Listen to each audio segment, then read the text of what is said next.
সর্বপ্রথমে মহান ঈশ্বরকে ধন্যবাদ দিই এবং সকলকে একটিবার প্রভু যীশু খ্রিস্টের নামেতে শুভেচ্ছা জানাই। সকলকে জয় যীশু।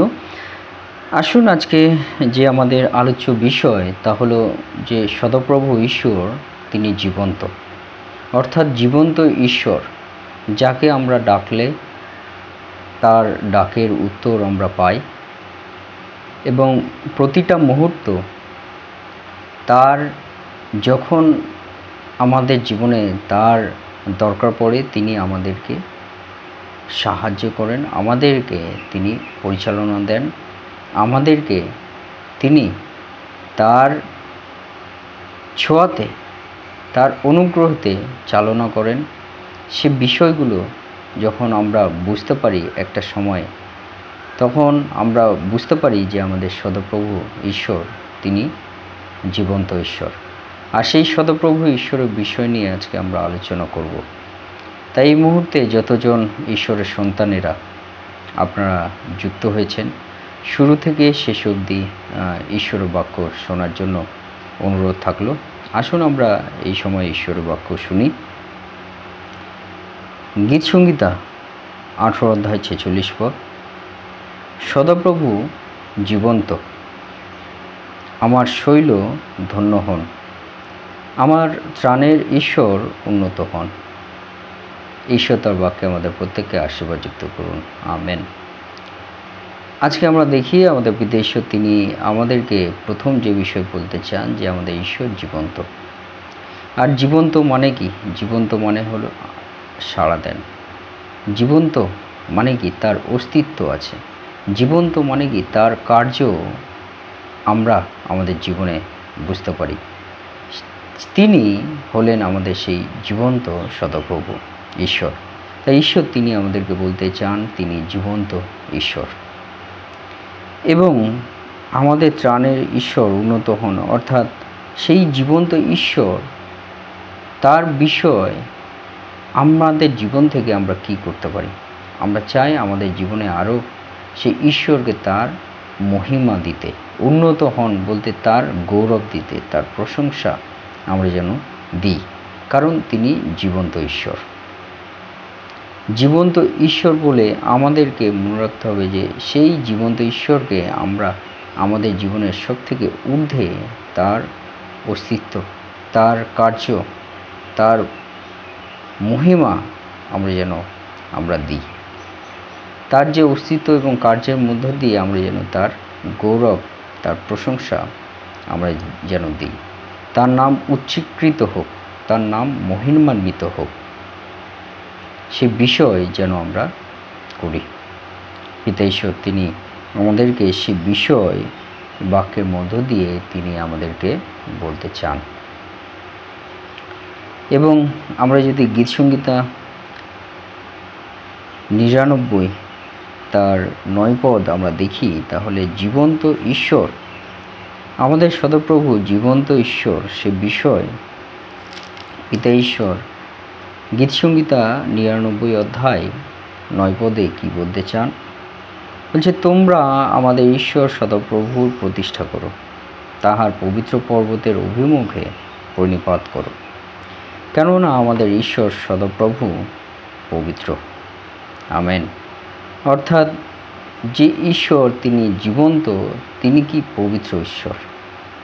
আর তাই বলছে সেই সদপ্রভু জীবন্ত ঈশ্বরের আমরা যেন প্রতিষ্ঠা করি এবং তার কাছে যেন আমরা প্রণিপাত করি, আমাদের মাথা যেন আমরা নত করি। সদাপ্রভু ঈশ্বর তিনি আমাদের সেই বিষয় বলেন, তার প্রতিষ্ঠা আমাদের জীবনে যেন আমরা করি। সেই প্রতিষ্ঠা কি কোথায় আমরা করব? আমাদের হৃদয়ে ঈশ্বরের নামের প্রতিষ্ঠা যেন আমরা করি এবং আমাদের সেই সদপ্রভুর অভিমুখে আমরা যেন প্রণিপাত করি, আমরা যেন মাথা নত করি।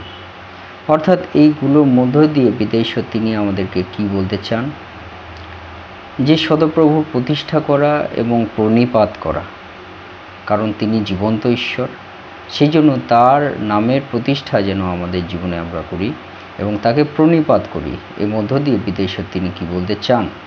তিনি যে বিষয় আমাদের বলতে চান, আমাদের এই যে দেহ ঈশ্বরের মন্দির, আমাদের এই দেহ ঈশ্বরের মন্দির, আর প্রত্যেকটা মনুষ্য তার যে দেহ সেটা হলো ঈশ্বরের মন্দির, আর সেই মন্দিরে ঈশ্বরের নামের প্রতিষ্ঠা করুক এবং সেই মন্দিরে মাথা নত হোক। পিতা ঈশ্বর তিনি সে বিষয়ে আমাদেরকে বলতে চান।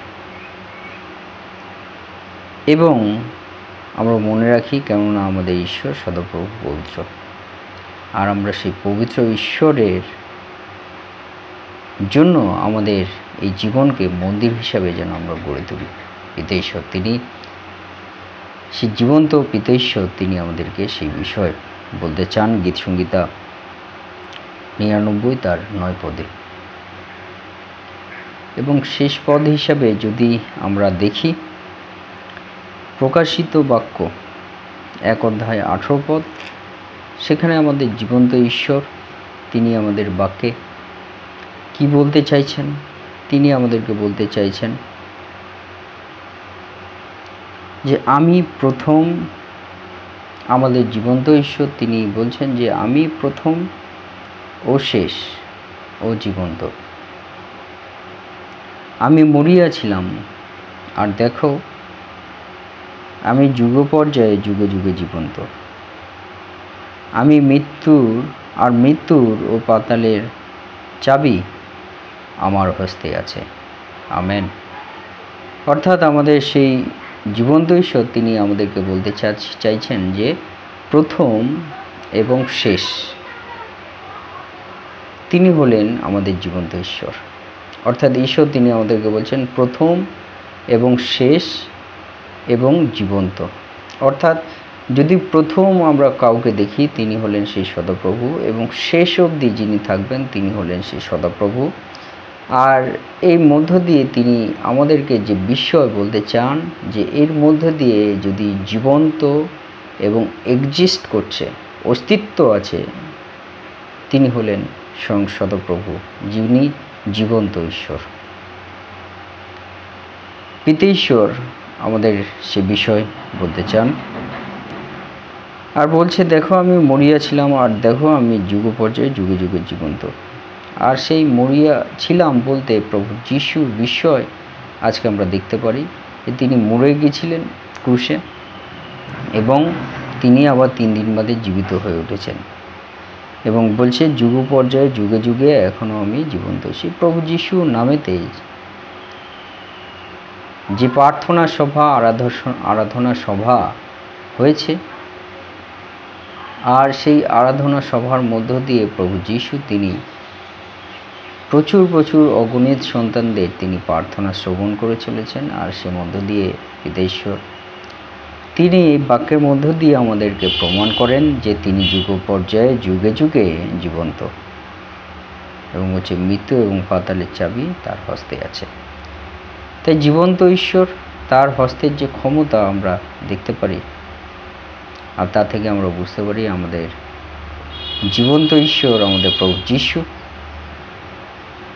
তাই সেই জীবন্ত ঈশ্বরকে আসুন আমরা আমাদের এই জীবন্ত হৃদয় দিয়ে তার প্রশংসা, তার গৌরব, তার মহিমা আমরা করি। ঈশ্বর তার বাক্যে আমাদের প্রত্যেককে আশীর্বাদিত করুন। আমেন।